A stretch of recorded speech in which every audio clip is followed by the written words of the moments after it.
Okay, let's talk a little bit about the fundamentals of follow-up. First of all leads are not created equal.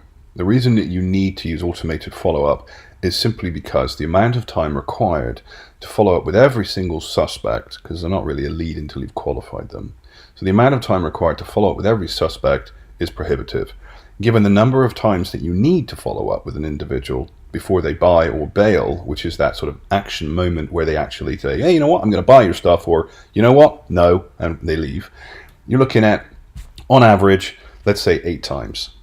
Sometimes a bit lower, sometimes a bit higher, but let's just call it 8, right? And if you're the kind of person that loves to follow up at coffee meetings, then you're looking at anywhere from 4 to 8 hours of time. Travel there, travel back, money spent on coffee, shooting the breeze, because I very much doubt that the kind of person that you are is so focused and so blunt with people that you show up and it's like, well, you're going to do this, or you're going to buy this. I mean, most people just don't do that. It's rude. So respectfully, time goes by and you're looking at quite a few hours before you get a decision. So now let's just say that, let's just keep the math easy. Let's say 8 hours, total lost time, impact, inefficiency, impact on your day. You have to go to a meeting in the morning, so it buggers up your morning. You're not able to get anything significant done because now your day has a big gap in it, so you're doing all this little work around it. Anyway, there's a cost involved. And assume that you go to a networking event every 2 or 3 days. Now let's say you go 3 times a week, which is probably a lot, but let's just say you do. And let's say that you pick up 2 or 3 business cards every time. So at the end of the week, let's say you've been 3 times and you picked up 3 cards each time, you're looking at 9 cards. If you have to follow up with 9 people using our math in 8 hours, 9 times 8 is what, 72. 72 hours worth of follow-up over the next little while. And if you go and do the same thing next week, you're now over 140 hours inside of 2 weeks. And then by the end of the month, you are, well over 350 or 400 hours worth of time on the docket to try and actually follow up properly with every single lead, which is why most people don't. Which is why most people go to networking events, most people get leads, and they don't do anything with them, which is why statistically most people follow up once. And the follow-up really isn't a follow-up. It's kind of a really weak kind of ask. You want to buy my stuff? Oh, no? Okay. And that's that. I mean, and we wonder why we struggle. It's just the wrong way of doing it. Now, the whole thing is, with technology these days, you don't need to be so desperate. You don't need to kind of be chasing around and sniffing people all the time. I mean, it's kind of gross. I mean, I've been networking for decades, and I've designed networking events, and I watched how some of these things go, and I keep telling people it's a long game. Stop being so desperate. I mean, let's just take a sidestep for a sec. If you were dating somebody, and I know that's kind of like a bit of a stretch, you're going like, where the hell did this come from? It's the same thing.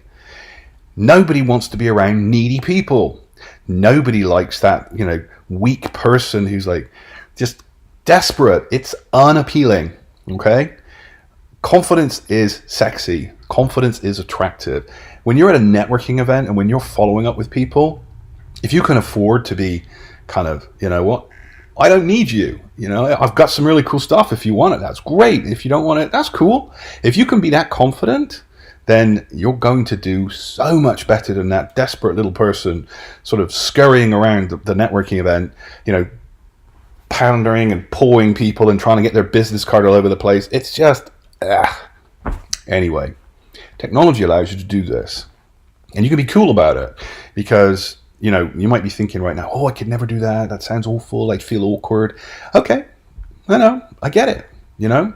But you don't need to be this way. You let the technology do it for you. You can figure out how you want to follow up with these people, and you can use technology to do it all for you. And then you can just drift through your days looking for people with problems and finding an opportunity to go, hey, I got something you might like. Hey, would you like, okay, cool, you want that? Great, give me your card, or, I'll get my assistant, or, when I get back to the office, I'll shoot you an email and I'll have it sent to you straight away. Hey, you know what?